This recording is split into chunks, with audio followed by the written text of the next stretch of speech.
नमस्कार दोस्तों, स्वागत आप सभी का केवीआर लर्निंग एकेडमी में, जहां हम बनाते हैं आपके एग्जाम के प्रिपरेशन को आसान एवं स्मार्ट। तो चलिए आज का क्लास शुरू करते हैं, लेकिन उससे पहले आप लोगों के लिए एक जरूरी सूचना कि केवीआर लर्निंग एकेडमी एक नया यूट्यूब चैनल है। साथ ही हम लोगों का मोबाइल एप्लीकेशन और वेबसाइट भी लाइव आ चुका है। तो दोस्तों, आप लोग हमारी वेबसाइट पर जाके टेस्ट सीरीज दे सकते हैं। इसके साथ ही पीडीएफ और पीपीटी भी प्राप्त कर सकते हैं। इसके अलावा आप लोग केवीआर लर्निंग मोबाइल एप्लीकेशन पर भी इस वीडियो को देख सकते हैं। साथ ही वहां पर भी टेस्ट सीरीज और पीडीएफ पीपीटी ई बुक आदि का लाभ ले सकते हैं। तो चलिए इस क्लास को शुरू करते हैं और लेते हैं आज का पहला क्वेश्चन। जैसा कि आप लोग जानते हैं कि डेली बेसिस पर हम लोगों के द्वारा करंट अफेयर्स का सीरीज शुरू किया गया है। तो हम लोग इसमें जितने भी संभावित क्वेश्चन होते हैं प्रत्येक दिन, उसको इसमें समाहित करके पूरे डिटेल में पढ़ते हैं, जो कि आपके एग्जाम के लिए काफी महत्वपूर्ण साबित हो सकता है। तो चलिए आज का पहला क्वेश्चन लेते हैं और आज का पहला क्वेश्चन रहा ये। हिंदी में क्वेश्चन है, 22 सितंबर 2025 को नई दिल्ली के मानेकशॉ सेंटर में पहली त्रिसेवा शैक्षणिक प्रौद्योगिकी संगोष्ठी, इसको इंग्लिश में बोलेंगे TSATS का उद्घाटन किसने किया। तो आप लोगों को गेस करना है कि किसके द्वारा यह उद्घाटन किया गया है। तो इंग्लिश में क्वेश्चन है दोस्तों, Who inaugurated the first tri service academic technology symposium TSETS, इसको बोलेंगे TSETS, on September 22 2025 at the Manekshaw centre. ये नई दिल्ली में है मानेकशॉ सेंटर। तो इसका उद्घाटन जो किया गया है, यह किया गया है चीफ ऑफ डिफेंस स्टाफ जो सीडीएस है अभी वर्तमान में, सीडीएस उनके द्वारा किया गया है। तो हमारे अभी सीडीएस कौन है आप लोगों को पता होगा, हमारे जो जनरल अनिल चौहान जी हमारे सीडीएस है, चीफ ऑफ डिफेंस स्टाफ है। उन्हीं के द्वारा यह जो है उद्घाटन किया गया है। चलिए आगे बढ़ते हैं और अगला क्वेश्चन लेते हैं। हम लोगों का अगला क्वेश्चन है कि PFAM कार्यक्रम 2025-26 में भारत और EPFO का प्रतिनिधित्व करने के लिए किसे चुना गया है। यह एक वैश्विक कार्यक्रम होता है दोस्तों।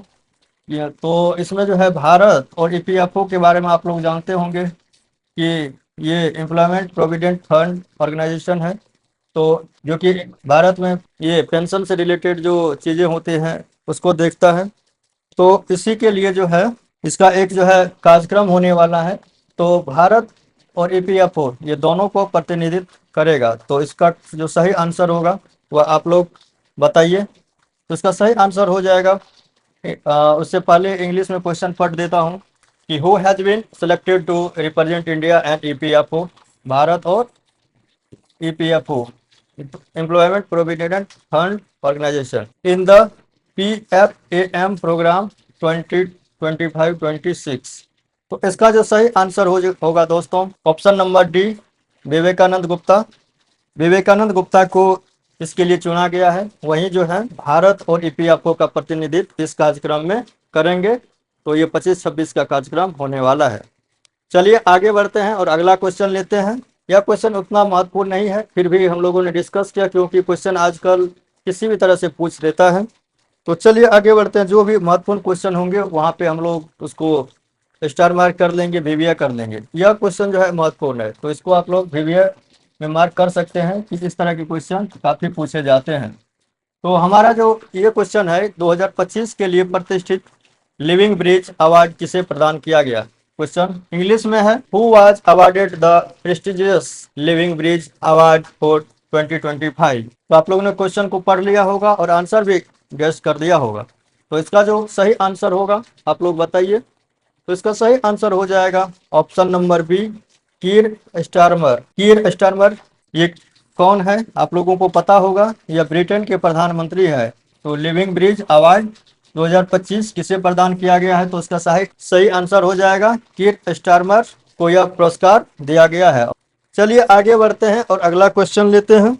हम लोगों का जो अगला क्वेश्चन है कि न्यायमूर्ति DY चंद्रचूड़ की पहली पुस्तक का नाम क्या है। हाल ही में हमारे जो मुख्य न्यायाधीश थे DY चंद्रचूड़, वह सुप्रीम कोर्ट से रिटायर हुए हैं।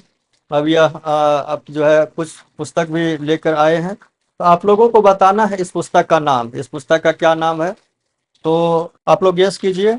इस बीच मैं इसका इंग्लिश में भी क्वेश्चन पढ़ देता हूँ कि what is the name of justice D Y Chandrachud first book. तो यह पहली बुक है इनके द्वारा, इसका नाम क्या है ये आप लोगों को बताना है। तो ये क्वेश्चन काफी महत्वपूर्ण है। इसका सही आंसर हो जाएगा दोस्तों वाई द कॉन्स्टिट्यूशन मैटर। महत्वपूर्ण क्वेश्चन है, इसको याद रखिएगा। ये इसको भी VBMR कर लीजिए, यहाँ से क्वेश्चन भी पूछने की संभावना है। तो इंग्लिश में हो जाएगा इसका वाई द कॉन्स्टिट्यूशन मैटर, इनके द्वारा लिखा गया यह पहला पुस्तक है। काफी महत्वपूर्ण यह क्वेश्चन यहाँ से बनता है। चलिए आगे बढ़ते हैं और अगला क्वेश्चन लेते हैं। हम लोगों का अगला क्वेश्चन है कि तीसरा अंतर्राष्ट्रीय बौद्ध मंच किस शहर में आयोजित किया जाएगा। तो अभी हाल ही में इसका जो है आयोजन होने वाला है, जिसके बारे में हम लोग आने वाले करंट अफेयर्स में भी चर्चा करेंगे। इंग्लिश में क्वेश्चन है third international Buddhist forum to be held in which city. काफी महत्वपूर्ण क्वेश्चन यह भी है, ये भी BBM मार्क है। और जो बुद्ध का जो रिलिक है, जो उसका अवशेष था, आप लोगों को बताए थे कि अभी वो एक जगह भरवन पे गया हुआ है। उसके बारे में भी हम लोगों ने जो पिछले वीडियो में डिस्कस किया था, तो उसी से मिलता जुलता क्वेश्चन है। तो आप लोग गैस कर लिए होंगे या कौन सा सही होगा इसका आंसर। तो इसका जो सही आंसर है वो है एलिस्टा रूस। अभी एलिस्टा रूस में इसका आयोजन किया जा रहा है। चलिए आगे बढ़ते हैं और अगला क्वेश्चन लेते हैं। हम लोगों का अगला क्वेश्चन है 2025 बेलन डी और पुरुष वर्ग किसने जीता है, यह क्वेश्चन है। और इंग्लिश में क्वेश्चन है हु ऑन द 2025 बेलन डी और मेंस कैटेगरी। काफी महत्वपूर्ण क्वेश्चन है। खेल और खिलाड़ी से जो संबंधित क्वेश्चन पूछे जाते हैं, वहां पर इस तरह की क्वेश्चन भी कई बार पूछा गया है। तो यह भी क्वेश्चन काफी महत्वपूर्ण है, इसको क्वेश्चन को याद रखिएगा, VBM मार्क कर लीजिए इस क्वेश्चन को। आने वाले एग्जाम में आप लोगों को यह क्वेश्चन देखने को मिल सकता है। तो दोस्तों आप लोग जानते होंगे कि बेल एंड ओडोर जो है काफी महत्वपूर्ण अवार्ड है, काफी महत्वपूर्ण जो है यह पुरस्कार माना जाता है, खास करके खेल के दुनिया में। और खास करके अगर फुटबॉल की बात करें तो यह काफी जो है महत्वपूर्ण पुरस्कार माना जाता है बेल एंड ओडोर। तो इसमें जो है आप लोगों को बताना है कि इसमें से किनको यह पुरस्कार 2025 के लिए दिया गया है। तो दोस्तों इसका जो सही आंसर होगा option number C, Ousmane Dembele. Ousmane Dembele यह जो है फ्रेंच खिलाड़ी है, फ्रांस के रहने वाले हैं।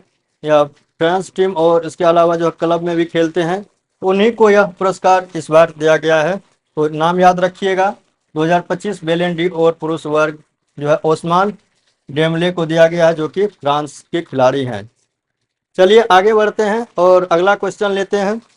हम लोगों का अगला क्वेश्चन है कि राष्ट्रीय क्षेत्राधिकार से परे क्षेत्रों की समुद्री जैविक विविधता BBNJ कन्वेंशन किस वर्ष 17 जनवरी को प्रभावी होगा। तो आप लोगों को ईयर बताना है, साल बताना है। तो इस चारों में से कौन से साल में यह जो है कन्वेंशन अभी लागू होने वाला है। इंग्लिश में क्वेश्चन है marine biological diversity of area beyond national jurisdiction BBNJ convention will take effects on January 17 of which year. काफी महत्वपूर्ण क्वेश्चन यह भी है। हालांकि इस तरह के क्वेश्चन खास करके जो PCS के एग्जाम होते हैं वहां पे देखने को मिलता है, लेकिन जो इधर के जो एग्जाम होते हैं वनडे एग्जाम, तो वहां पे इस तरह के क्वेश्चन उतने ज्यादा नहीं पूछे जाते हैं। तो दोस्तों ये राष्ट्रीय क्षेत्राधिकार से परे जो समुद्री क्षेत्र होता है, कि आप लोग जानते होंगे कि अगर इंडिया की बात करें तो ये इंडिया हुआ, तो यहाँ से लेके कुछ दूरी के बाद जो है यह ओपन सी शुरू हो जाता है। जैसे 200 नॉटिकल माइल होता है, इसको जो है एक्सक्लूसिव इकोनॉमिक जोन बोला जाता है, EEZ। तो ये यहाँ तक होता है, उसके बाद ये यहाँ से आगे ओपन सी शुरू हो जाता है। तो ओपन सी जो होता है यह कॉमन होता है, वह सभी देशों के लिए होता है, उसका शांतिपूर्ण जो है उपयोग सभी देश जो है कर सकता है। तो इसीलिए इसमें कहा गया है कि राष्ट्रीय क्षेत्राधिकार से परे, यानी कि किसी के भी राष्ट्र के क्षेत्र किसी के भी राष्ट्रीय क्षेत्राधिकार में वह क्षेत्र नहीं है कि जो समुद्री जैविक विविधता है, यानी कि ओपन सी की हम लोग बात करें, खुला समुद्र की बात कर रहे हैं, उसमें जो है जो समुद्री जैविक विविधता है, जो बायोडाइवर्सिटी है, उसको किस तरह से जो है प्रोटेक्ट करना है, प्रिजर्व करना है, तो उस पर यह कन्वेंशन है। तो यह कन्वेंशन जो है अभी 2026 में लागू होने वाला है और 17 जनवरी 2026 को यह कन्वेंशन लागू हो जाएगा। इसमें लगभग 160 देशों ने इस कन्वेंशन का जो है रेटिफिकेशन कर दिया है। तो यह कन्वेंशन अब लागू हो जाएगा। इससे क्या होगा कि जो मरीन जो डाइवर्सिटी है, जो मरीन डाइवर्सिटी हो गया, तो वहाँ पर जो जैविक विविधता होती है, जो समुद्री विविधता होती है, उसको प्रोटेक्शन में, उसकी प्रिजर्वेशन में जो है काफ़ी मदद मिलने वाला है। तो ये था आज का करंट अफेयर्स आप लोगों के लिए। अगर यह वीडियो आप लोगों के पसंद आया हो और आप लोगों के लिए इन्फॉर्मेटिव रहा हो तो इस चैनल को सब्सक्राइब करें अगर आप इस चैनल पर नए हैं तो, और साथ ही बेल आइकन को भी दबा लें। अगर आप चाहे तो हम लोगों का एक तरह से और भी सपोर्ट कर सकते हैं, इस वीडियो को शेयर भी कर सकते हैं, लाइक भी कर सकते हैं। इससे जो है हम लोगों को मोटिवेशन मिलता है और आने वाले समय में और भी कई तरह के कोर्सेस आप लोगों के लिए इस चैनल पर लेकर के आएंगे। तो दोस्तों आपका सपोर्ट का रहेगा इंतजार, और मिलते हैं अगले वीडियो में। तब तक आप लोगों का बहुत बहुत धन्यवाद।